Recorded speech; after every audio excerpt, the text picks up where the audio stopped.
اعوذ باللہ من الشیطان اللعین الرجیم بسم اللہ الرحمن الرحیم۔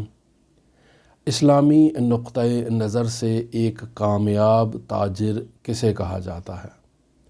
وہ افراد جو کامیاب تاجر ہیں وہ بیان کرتے ہیں کہ کامیاب تاجر کے لیے 5 حروف جو کلمہ تجارت میں موجود ہیں ان 5 حروف کا حامل ہونا نہایت ہی ضروری ہے۔ پس کلمہ تجارت میں تے موجود ہے تو تجارت سے مراد یہاں تجربہ ہے۔ جیم موجود ہے تو جیم سے مراد جرأت کرنا ہے۔ الف موجود ہے تو الف سے مراد اعتماد بے نفس ہے۔ رے موجود ہے تو مراد رأفت و رحمت ہے، اور اگر تا موجود ہے تو تا سے مراد توکل علی اللہ ہے۔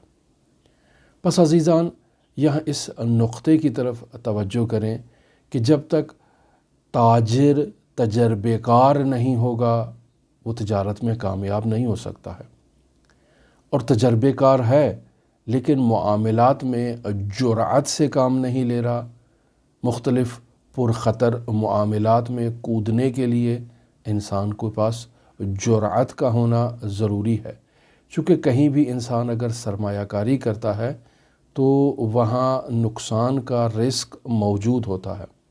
لہٰذا کامیاب تاجر وہی ہے کہ جس میں منافع بخش جو کاروبار ہیں ان میں سرمایہ کاری کے لیے ان کے پاس جرأت لازم ہونی چاہیے، تبھی جا کر وہ کامیاب ہو سکتے ہیں۔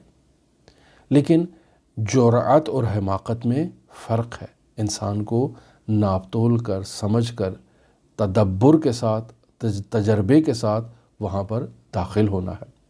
اور پھر اعتماد بے نفس، یعنی تاجر کو اگر خود پر اعتماد ہی نہیں ہوگا تو وہ تجارتی معاملات میں کیسے داخل ہو سکتا ہے؟ اور رأفت و رحمت کا مظاہرہ کرنا، یعنی غریب افراد پر، مسکین افراد پر رحم کرنا اور ان سے کم پروفٹ کو حاصل کرنا، یہ تجارت کا ایک بنیادی اصول ہے اسلامی تعلیمات میں۔ اور پھر توکل، اگر ایک تاجر کو اللہ تبارک و تعالیٰ کی ذات پر توکل نہیں ہوگا تو وہ کبھی کامیاب نہیں ہو سکتا، یعنی ایک کامیاب تاجر نہیں کہلا سکتا۔ لہٰذا وہ افراد جو اپنی زندگی میں تجارت کرنا چاہتے ہیں انہیں چاہیے کہ وہ ان اصولوں پر کاربند ہوں، ان اصولوں کو اپنی زندگی کا محور قرار دیں اور پھر تجارت کو شروع کریں۔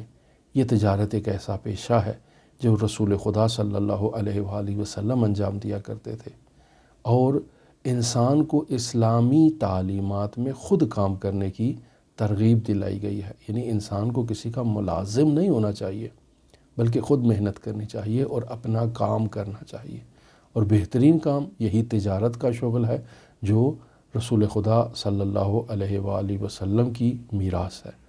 ہماری دعا ہے کہ خداوند متعال تمام تاجروں کو کامیابی عطا فرمائے، کامرانی عطا فرمائے، اور وہ اپنے ملک کی، اپنی قوم کی اور اپنے خاندان کی سربلندی کے لیے اپنا کردار ادا کر سکے۔